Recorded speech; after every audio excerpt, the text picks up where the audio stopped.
എല്ലാവർക്കും എൻ്റെ കുട്ടി നമസ്കാരം.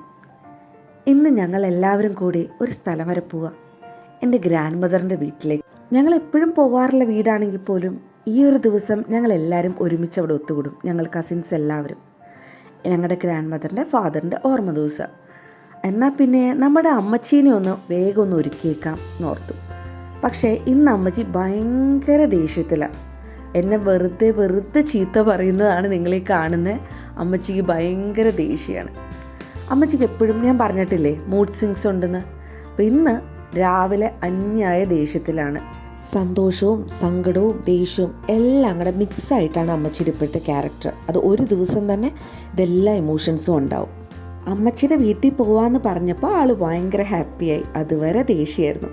നമുക്ക് എല്ലാവർക്കും അങ്ങനെയല്ലേ, ഏത് ഏജെന്നില്ല, എത്ര ഏജാണെങ്കിലും നമുക്ക് നമ്മുടെ വീട്ടിൽ പോകാം എന്ന് പറയുമ്പോൾ ആ സന്തോഷം,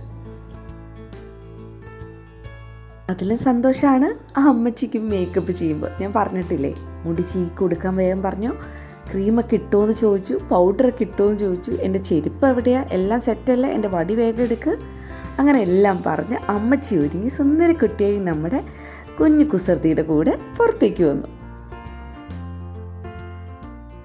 പിന്നെ അമ്മച്ചിക്ക് വന്നൊരു മാറ്റം കാണേണ്ട കാഴ്ചയായിരുന്നു.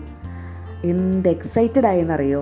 എല്ലാവരും കണ്ടപ്പോൾ അമ്മച്ചിയുടെ സിസ്റ്റേഴ്സിനെയും അവരുടെ മക്കളെയും അവരുടെ കൊച്ചുമക്കളെയും എല്ലാവരും കണ്ടപ്പോൾ അമ്മച്ചി ഭയങ്കര ഹാപ്പി ആയിട്ടോ. ഇവരിൽ എടുത്തു പറയേണ്ട ആൾ ഞങ്ങളുടെ പിറവത്തെ ആൻറ്റിയാണ്. ഞങ്ങളുടെ പില്ലറാണ് ആൻറ്റി. ഞങ്ങളുടെ വീടിൻ്റെ ബാക്കിൽ പിറവം പുഴയുണ്ട്. ഇത് ഭയങ്കര നൊസ്റ്റാൾജിയാണ് ഞങ്ങൾക്ക്. ഒരുപാട് നല്ല ഓർമ്മകളും ഒരു ചീത്ത ഓർമ്മയും നൽകിയ പിറവം പുഴ. അവിടെ വരുമ്പോൾ ഞങ്ങൾക്കൊന്ന് പുഴയൊന്ന് കാണണം. എല്ലാവർക്കും പറയാനുണ്ട് പിറവം പുഴയെക്കുറിച്ച് ഓരോരോ കഥകൾ. അങ്ങനെ കഥകളെല്ലാം പറഞ്ഞ് ആ ഓർമ്മകളെല്ലാം അയവിറക്കി ഞങ്ങൾ തിരിച്ച് വീട്ടിലേക്ക് പോന്നു. അതേ, സബ്സ്ക്രൈബ് ചെയ്യാൻ മറക്കല്ലേട്ടോ.